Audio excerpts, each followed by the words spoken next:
네, 안녕하세요. 반갑습니다. 1월 16일 오후 경기 분석 방송 시작해 보도록 하겠습니다. 자, 일단 오늘도 저희 방송 찾으신 모든 형님들 다들 감사드리고요. 시작하기 전에 구독, 좋아요 안 하신 분들 한 번씩만 눌러주시면 감사드리겠습니다.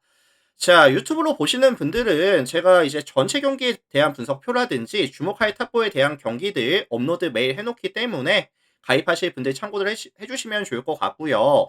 제가 사실 휴방을 가져갈 때도 영상을 못 올릴 때도 요런 전체 분석표 탑보에 대한 경기들 항상 올려드리거든요. 그래서 그런 부분들 참고하셔서 많은 관심, 참여까지 해주시면 감사드리겠습니다.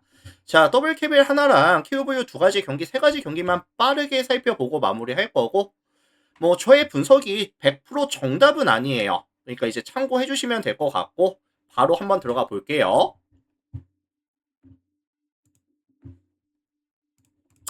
자, KB스타즈와 신한은행 경기 먼저 보겠습니다, 형님들. 자, 이 매치업은 사실 KB스타즈에 대한 선호도가 조금 높을 수 있는 경기라고 생각이 들어요. 선호도가 좀 높을 수 있을 것 같은데, 원정팀 신한은행은 지금 연패가 몇 연패죠? 8연패까지 연패 구간이 조금 길어지고 있는 상황에다가 최근 5경기 보시면 평균 득점이 64.4득점에다가 실점이 72.4실점, 동일기간 마진이 마이너스 8을 기록하면서 리그 전체 꼴찌를 기록하고 있는 구간이죠. 다만 반등 요소가 좀 있을지 없을지를 저는 살펴봤는데 일단은 루이가 사실 시즌이 시작될 때는 부상도 있었고 최저점에서 시작을 했었는데 최근에 경기력이 조금 올라가는 추세를 보여주고 있거든요. 직전 우리은행 전을 좀 리마인드 해보면은 그때 당시에 16득점에다가 11리바, 필드골 60%, 3점 3개를 던져서 2개를 메이드 시켜줄 만큼 픽앤팝 상황에서도 분명히 높은 효율을 보여줬었다라는 점. 그래서 사실 루이의 외곽이 좀 터져줄 수 있다라고 한다면은 박지수를 조금 밖으로 빼줄 수 있다 보니까 아마 공격에서의 좀 외곽에서의 아니면 조금 스페이싱에서의 강점이 좀 살아날 수도 있다. 이거 사실 뭐 신지현이라든지 신이슬이 같은 경우에 뭐 야투 감각 자체가 좋지는 않지만 허엔이라든지 아니면 뭐 사라라든지 얘네들 대비했을 때 사이즈에서의 이점이 있거든요. 추천 감사합니다. 그래서 사실 최근 신한은행이 외곽에서의 지표가 점점 상승하고 있는 추세를 보여주고 있는 데다가 외곽이 조금 터져줄 수 있는 경기라고 한다면 뭐 루이 포함해서 뭐 최희샘, 뭐 신이슬, 뭐 신지연 그 다음에 이제 부상으로 빠져 있었던 김지영이라든지 뭐 이두나의 복귀 역시도 되게 긍정적인 이슈죠. 그래서 생각보다 오늘 신한은행은 긍정적인 요소가 좀 여러 가지가 존재하고요. 템포 자체는 빠르게 달려주면서 템포 푸시 가져가면서 외곽에서 설렘이 좀 터져줄 수 있다라고 한다면 저는 뭐 최소한 65득점 이상 아니면 뭐 70득점 이상도 가능하다라고 기대값을 좀 설정하겠습니다. 자, 반면에 이에 맞서는 홈팀 KB스타즈입니다. KB 같은 경우에는 사실 뭐 허예웅과 그 다음에 이제 박지수 얘네들이 가져가는 투맨 게임을 기본 옵션으로 가져가면서 강희슬이라는 되게 하이 스코어가 존재하고요. 그 다음에 뭐 사라라든지 나윤정이라든지 스팟업 자원들 같은 경우에도 터져주는 구간 벤치 구간에서는 뭐 이제 누가 있죠? 벤치 구간 뭐 이채은이라든지 뭐 송윤아라든지 득점 볼륨이 유지가 되고 있어요. 이거 사실 신한은행이 이번 시즌 포스트에서의 수비가 좀 약하거든요. 이번 시즌 신한은행의 2점 라인 허용률은 44.2%, 리그 전체 5위 수준의 팀이라는 점 역시도 KB의 득점 기대값을 올려주는 지표가 되겠죠. 자, 종합해 보면은 KB가 주도하는 빠른 템포의 화력전이 베이스가 될 것 같고요. 신한은행이 따라가 주기는 하지만 KB가 그 화력으로 덮어주는 느낌의 경기 정도?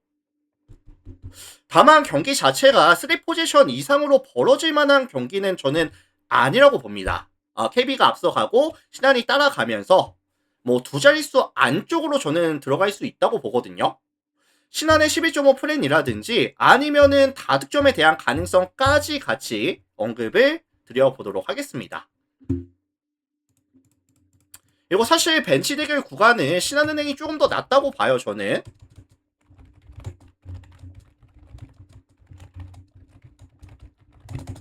자, 그래서 신한은행 플랜이라든지 아니면 다득점에 대한 가능성까지 같이 언급을 드려볼게요. 참고들 하시고.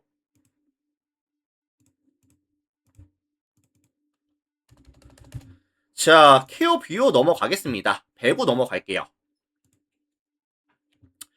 자, 원정팀 항공이 최근 연패가 좀 길어지고 있어요.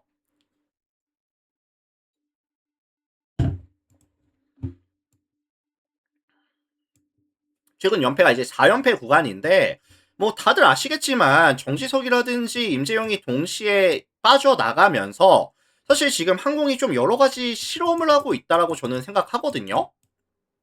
뭐 김선호라든지 아니면 뭐 곽승석이라든지 아니면은 뭐 러셀을 이 아웃사이드 히터로 내리면서 임동혁이를 뭐 아포짓으로 올려주는 약간 뭐 요런 실험들 여러 가지 경우의 수를 가져가고 있지만 사실 효율 자체는 많이 떨어집니다. 해결 방법이 딱히 찾지 못하고 있어요. 아, 이런 상황에서 뭐 한 선수라든지 아니면 유강우라는 세터 라인들도 이 토스에 대한 좀 퀄리티가 떨어지다 보니까 일단은 지금 공격에 대한 이런 흐름 자체가 너무 안 좋거든요. 그래서 이번 시즌 항공은 공격 성공률이 리그 전체 2위, 세트 성공률 리그 전체 2위, 리시브 성공률 리그 전체 1위를 달성하고 있는 팀인데 최근 3경기 잘라놓고 봤을 때 공격 성공률 꼴찌, 세트 성공률 꼴찌, 리시브 4위까지 전체적인 지표가 수직 하강하고 있다. 더불어서 뭐 블로킹이라든지 디그에 대한 부분도 많이 떨어져 있는 구간이기도 하고요. 그래서 사실 제가 봤을 때는 얘네가 돌아와야 돼요. 뭐 정지석이라든지 임재영 돌아오고 뭐 한 선수 뭐 유강우 좀 휴식일이 보장이 되고 체력이 다시 올라오고 이러지 않는 이상에는 조금 힘들 것 같습니다. 자, 반면에 이에 맞서는 홈팀 KB 손보죠. 뭐 손보는 가장 큰 이슈는 야쿠비 지금 뭐 자기 나라 돌아갔어요. 자기 나라 돌아갔고 얘가 빠지면서 지금 아웃사이드 히터 자리가 조금 얇아지긴 하거든요. 다만 비에나, 나경보, 임성진이까지 이 삼각편대의 화력은 유지가 된다고 봅니다. 저는. 비에나가 최근에 흐름이 되게 좋고요. 그리고 이제 손보라는 팀 특성상 홈에서 경기를 가져갔을 때 경민대 체육관에서 경기를 가져갔을 때 뭐 면밀히 말하면은 중립구장이긴 하지만 뭐 경민대에서 가져갔을 때 효율이 괜찮았거든요. 뭐 공격에 대한 성공률이라든지 경기에 대한 집중력이라든지.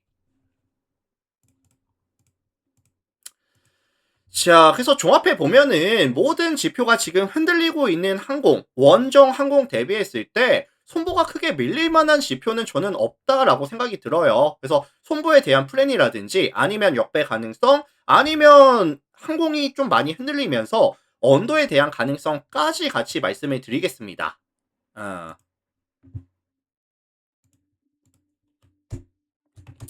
자, 그래서 요거는 KB 손보 뭐 플랜이라든지 아니면 뭐 역배라든지 아니면 186.5 기준 언더 가능성까지 같이 언급 드릴게요. 참고들 하시면 될 것 같고. 자, 다음 경기 보겠습니다. 현대건설 정관장 볼게요.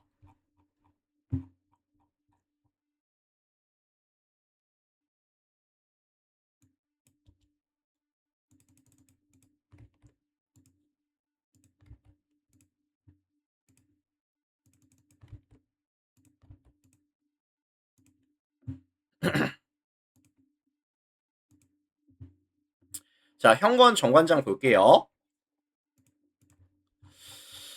자, 이 매치업은 홈팀 현대건설이 뭐 최근에 흐름이 좋지는 않아요. 3연패입니다, 지금. 사실 이 현대건설이 연패가 조금 길어지고 있었던 가장 근본적인 이유는 뭐였냐면은 이제 칼이라든지 아니면 이제 정지윤이라든지 사실 부상에 대한 이슈와 약간 부진에 대한 이슈가 조금 겹쳐지는 구간이었고요. 게다가 이제 일정 자체가 굉장히 타이트하게 일정을 가져가다 보니까 체력적인 이슈들 특히나 뭐 양효진이라든지 이런 조금 연배가 있는, 나이가 좀 있는 이런 선수들의 체력적인 이슈가 조금 있었거든요. 다만 1월 11일 이후에 지금 휴식일이 4일이 보장이 됐습니다. 4일 동안의 휴식이 보장이 되어 있고요. 게다가 오늘 홈에서 가져가는 경기라고 한다면 뭐 체력에 대한 회복이라든지 아니면 몸에 대한 컨디션을 좀 끌어올릴 수 있는 기간이 저는 존재했다라고 보고 있거든요. 그래서 뭐 카리, 정지훈, 자스티스로 이어지는 삼각편대는 분명히 화력이 괜찮고 뭐 양효진이라든지 그다음에 뭐 김희진이 보여줄 수 있는 센터 라인의 밸류, 이동 공격의 정확성 등에 감안했을 때 저는 현대건설이 오늘 경기력이 다시 좀 올라올 수 있는 구간이라고 보고 있어요. 자, 반면에 원정팀 정관장 같은 경우에는 이번 시즌 가장 아쉬운 점이 뭐죠, 형님들? 원정이 너무 약해요. 이번 시즌 원정에서 게임을 가져갔을 때 총 10번의 게임을 가져가면서 1승 9패, 승률이 정확하게 10% 나옵니다. 그래서 원정에서는 떨어지는 성공률이라든지 많아지는 범실, 그 다음에 이제 13일날 페퍼전 셧아웃 당하고 왔고 이틀 휴식 이후에 오늘 현건 원정을 떠나는 일정인데 좀 체력적으로도 관장이 데뷔했을 때 현건이 조금 더 나아 보이는 지표도 분명히 존재하고요. 자, 그래서 종합해 보면은 현대건설이 조금 무난하게 경기를 가져갈 수 있는 가능성에 대해서 언급을 드리고 싶고 현건 승이라든지 아니면 일방적인 경기 아니면 저득점에 대한 가능성까지도 같이 언급을 드려보겠습니다. 어쨌든 이 경기의 핵심은 이 현대건설에게 4일 동안의 휴식이 좀 보장이 됐었다. 컨디션을 끌어올릴 수 있는 기간이 존재했었다. 라는 점이 좀 핵심이 될 것 같아요.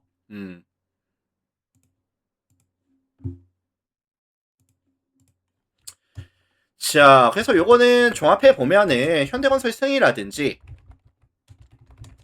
아니면 뭐 마헨 아니면 이제 179.5 언더에 대한 가능성까지 언급을 드려보도록 하겠습니다. 참고들 하시고.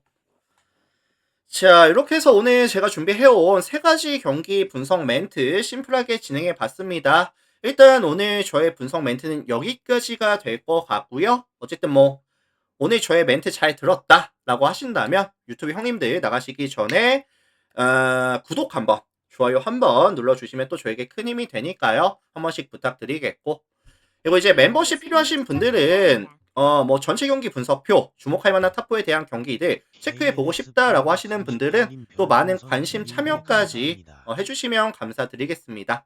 참고들 해주시고 자 오늘 분석 멘트는 여기까지 하고 마무리 지어 보도록 할게요. 한우리 캡틴님 추천 감사합니다. 자, 감사합니다, 형님들.